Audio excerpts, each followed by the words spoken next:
Bon, je suis rentré sur un petit trade ce matin, enfin petit, oui on va dire petit parce que c'est plutôt dans une optique de faire un scalp. Donc là je suis positionné, ratio 2 pour l'instant, mais à voir parce que si jamais on vient jusqu'ici, pour moi on va descendre encore plus bas. Donc enfin là je l'ai placé en ratio de 2 mais on ira sûrement plus loin. Donc ça, et je vais voir pour éventuellement faire du hedging, mais à voir suivant ce qu'on va faire avant. Enfin suivant le type de confirmation, suivant tout ça. Donc ça, ok. Et puis voilà. Voilà. J'ai envoyé à mes étudiants ce matin dans le Discord, enfin ma vision que j'avais principalement sur GBP/USD parce que bon les autres, pour l'instant j'étais pas trop emballé. Donc le gold et euro-dollar. Le gold sachant qu'on était haussier hier depuis bah, la zone ici, la zone blanche. Donc là on a tout juste tapé dedans et boum, on s'est retourné. Euh, donc voilà, on a pris les liquidités qui s'y trouvaient depuis la semaine dernière, si je dis pas de... Ouais, c'est ça, lundi 27, ouais, toute la semaine dernière. Et donc dans la nuit, ça a repump encore un coup. Enfin bon, voilà. Ça a pas mal monté sur le gold. Donc voilà, en tout cas pour l'instant, petit scalp. Petit scalp. On va voir ce que ça fait. Pour moi, on a de la liquidité interne ici. Et après, éventuellement, on aurait une liquidité externe, mais à voir si ça veut la prendre. Donc, sachant qu'on a de l'imbalance ici. Et la liquidité, donc pour moi là vraiment on va être attiré.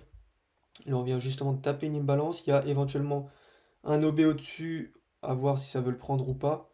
Mais je vais vous expliquer vite fait pourquoi j'ai pris ce scalp. Tac. Donc pourquoi j'ai pris ce scalp? Alors déjà, la zone 9h, enfin la bougie de 9h, c'est celle-ci. Donc elle a été haussière, on a pris les dernières liquidités qui se trouvaient là vraiment sur cette zone pour combler ça. Et on a touché juste ici, c'est pile poil là, les 1.2800, donc c'est ici, 1.2800. Donc on a tout juste touché ça, et aussitôt on s'est retourné. Donc ça veut dire qu'à 9h, il y a eu des positions vendeuses d'institutions qui se sont enclenchées par ici, avec du coup un petit peu d'imbalance en 5 minutes si on regarde. Alors je vais enlever ça parce qu'on voit rien sinon. Du coup entre le bas de cette bougie et, je vais le mettre comme ça, et le haut de la troisième. Là, il y avait de l'imbalance, on l'a tout juste touché, donc bon, il en reste encore, à voir si ça va tout combler ou pas, j'en sais rien, mais en tout cas, voilà, on a une position qui a quand même une bonne logique. Maintenant, à voir si il y a une autre institution qui décide de se dire, allez, on rachète par ici, histoire de prendre les liquidités, et après, bon, bah, à voir ce que ça fait, soit ça monte plus haut, soit ça fait un retracement, j'en sais rien. Mais en tout cas, ça, après, voilà, c'est que une histoire de probabilité. Moi, je sais que les probas sont pas trop mal sur cette position, enfin sur ce scalp. Donc bon, si je peux prendre un petit billet déjà ce matin, on va pas dire non. On va pas dire non, sachant qu'en plus là, on a tout juste pris. Alors à voir, parce que sur mon courtier, ouais à voir, parce que sur TradingView là c'est comme ça, je vais aller voir sur FXCM si ça fait la même chose ou pas. Parce que du coup c'est pas très précis je pense. FXCM on est passé en dessous aussi. Et là par contre vous voyez, ça c'est un autre courtier, mais là on n'est pas passé en dessous. Là ça nous fait ici un order block. En une minute, hein, mais voilà, dans l'idée. Donc là, après, ça nous confirme ici qu'on a de la liquidité. Donc ouais, à voir. À voir, à voir. En tout cas, ce petit OB, bah, il va peut-être être touché. Hop. Et puis voilà, on va laisser tourner et on va voir ce que ça va donner.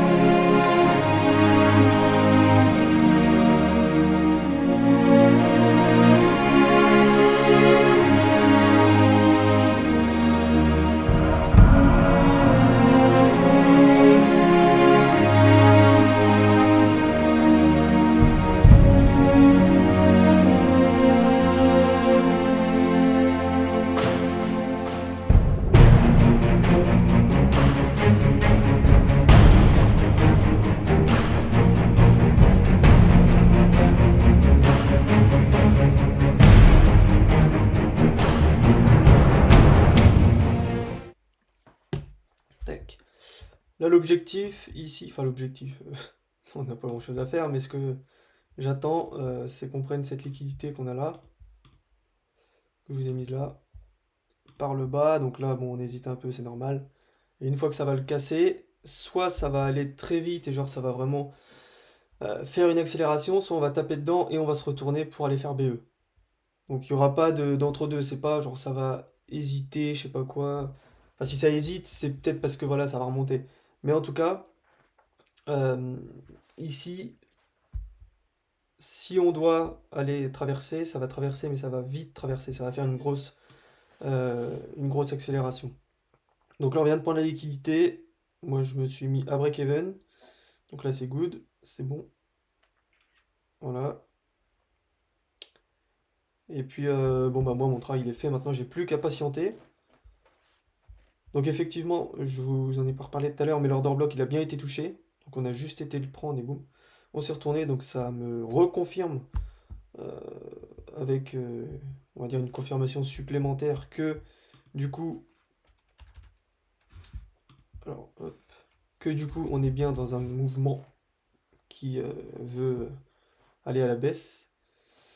Et puis, là, en fait, on va être le cul entre deux chaises, hein, clairement. Il y a une possibilité haussière, parce que là, on a un OB et une imbalance en 5 minutes, si je dis pas de bêtises. Alors, ouais, on vient de combler le 5 minutes, et là, on vient de toucher l'OB M5.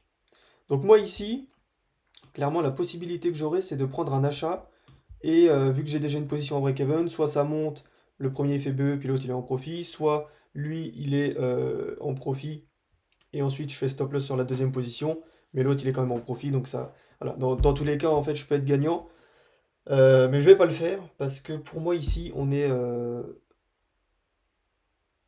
vu qu'on a de la liquidité en bas, ça c'est pas un I plus setup non plus, enfin tu me diras celui-là c'en était pas un non plus, mais je préfère rester comme ça dans la position et ne pas prendre de position haussière en même temps, même si j'en aurais la possibilité. C'est une alerte ici, et là, si jamais, alors je l'espère, mais j'espère, mais si jamais on vient dépasser du coup ce niveau, alors c'est très mal dessiné, mais ce niveau ici, si on vient le dépasser, là c'est pareil, ça va faire une grosse accélération d'un coup, et ça pourra aller détruire le take profit, je l'espère. Et je pense qu'il y a beaucoup d'institutions qui sont baissières aujourd'hui, car comme je vous l'ai dit, les 1,28 ont été rejetés juste après 9 heures, et en plus l'OB a tout juste été euh, respecté avec l'imbalance, tout ça, donc franchement pas mal.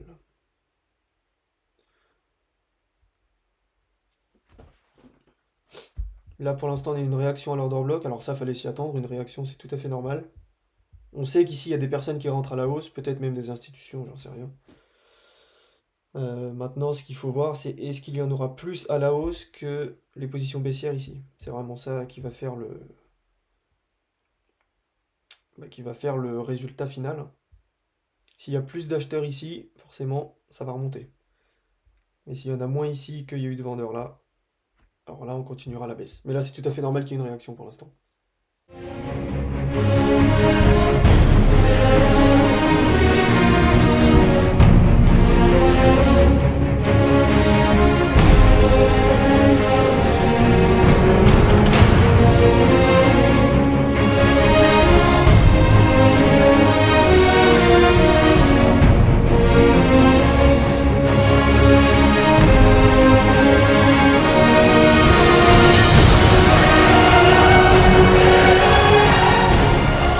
Alors, que je vous embrouille pas trop, là effectivement on vient de réagir pile poil à la zone que j'ai tracée en grise. C'est pas du support résistance ou je sais pas quelle connerie là. C'est tout simplement qu'il y avait une zone d'imbalance en 5 minutes. On a tout juste tapé dedans. Voilà, il y a des probabilités pour que ça réagisse, et là effectivement ça a réagi. Euh, Maintenant à voir si ça va poursuivre. Mais je pense qu'on est bel et bien en train de combler, enfin en train de contrer le move haussier qu'on a pu avoir. Et si on a comblé, enfin on n'a même pas complètement comblé l'imbalance, mais on a réagi dans l'imbalance, donc potentiellement des institutions qui ont réinjecté de nouveau du volume. Et là ça vient en plus de faire le même mouvement qu'il y a eu sur les... Enfin, que par rapport aux positions acheteuses. Donc je pense qu'on a une belle force vendeuse malgré tout. Bien qu'on n'ait pas des bougies. En plus, on a les 1,27 900. Une fois qu'on va les casser, après, on sera bien. Voilà. L'important, c'est vraiment de toujours avoir une compréhension de ce que va faire le marché. Enfin, de comprendre pourquoi le marché réagit à telle ou telle zone. Ça, c'est important. Alors, en une minute, on ne peut pas forcément conclure ces choses-là parce qu'il y a trop d'interférences, il y a trop de choses un peu brouillon sur les marchés en une minute. Mais par contre, lorsqu'on est en 5 minutes, déjà, ça commence à être un petit peu plus cohérent, un petit peu plus facile et surtout possible d'expliquer pourquoi un marché va monter ou descendre à partir de telle ou telle zone. Après, bien sûr, en 15 minutes, 1 heure, 4 heures, daily, là, c'est beaucoup plus cohérent, encore mieux en intraday.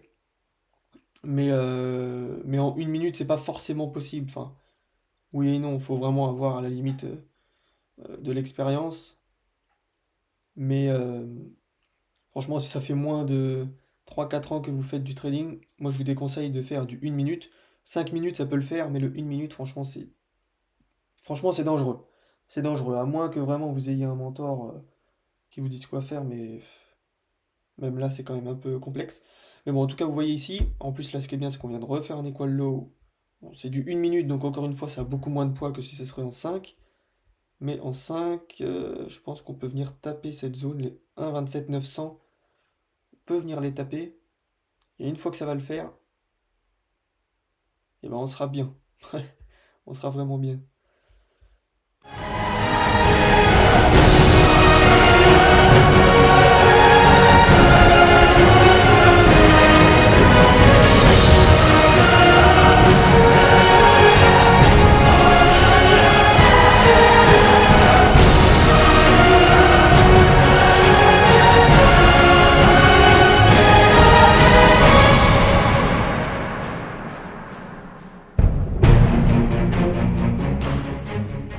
Ah bah, on est en train de prendre des stop loss, là. Ah bah là, ça va être bien, là. Attendez, je vais vous montrer en 1 minute. Ok, super. On vient de prendre les stop loss des positions haussières, donc de ces positions-là. Bon, ça, je vais l'enlever maintenant. Donc ça, c'est bien. Là, on aurait pu prendre TP ici, franchement, mettre euh, la clôture totale de la position sur cette zone.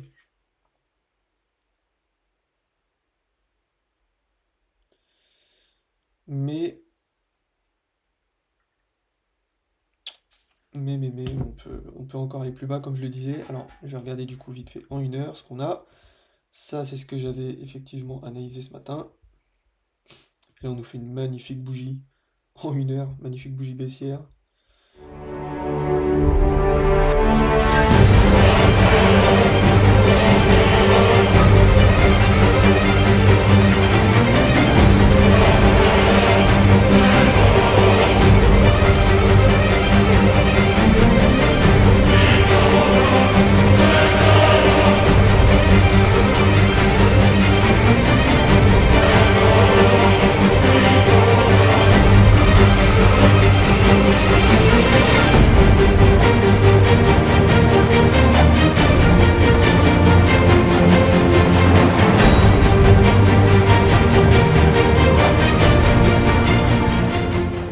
Sur le DXY, on vient de prendre le haut de la session d'Asie. Alors, à voir là si ça veut combler tout ce gap qu'on a ici. Si ça veut combler ce gap, éventuellement, bah, ça va nous faire chuter GBP USD. Euh, Ça peut suffire jusqu'au TP, mais ensuite, je le verrai bien se retourner, étant donné... Alors, sur une vision vraiment long terme, le DXY, je le vois plutôt haussier, en swing, parce qu'on a pris certaines zones qui étaient plutôt intéressantes. Donc là, moi, je le vois quand même repartir haussier par ici, sur du... bon, là, je suis en daily, hein. Mais vraiment, là, à court terme, je le verrais bien. Ah, mais mon 15... ah non, ça c'est en 1 heure, là, j'ai un gap à combler jusque-là.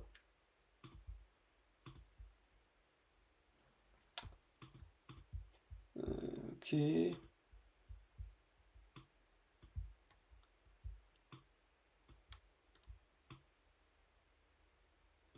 Ok. Ouais. Là, en plus, on est en train de revenir sur la zone, donc ça va peut-être quand même aller faire TP.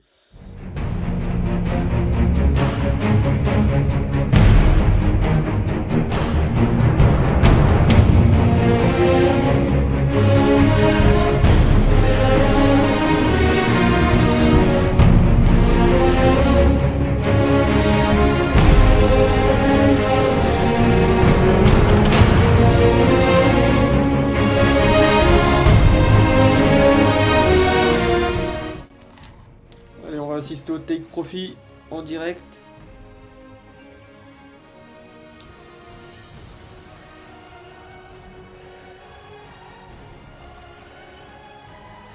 Et voilà, take profit touché.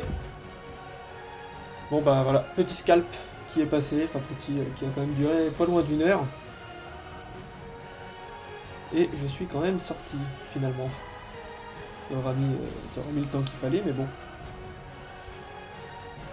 Super, ok. Bon bah voilà. Voilà. Je vous mets dans la description tous les liens dont vous avez besoin. Je vous laisse regarder ça par vous-même si vous voulez en savoir un petit peu plus, apprendre. Voilà, peu importe. Je vous laisse regarder, je vous laisse aussi mon Instagram. Et puis, je vous dis à la prochaine pour une prochaine vidéo.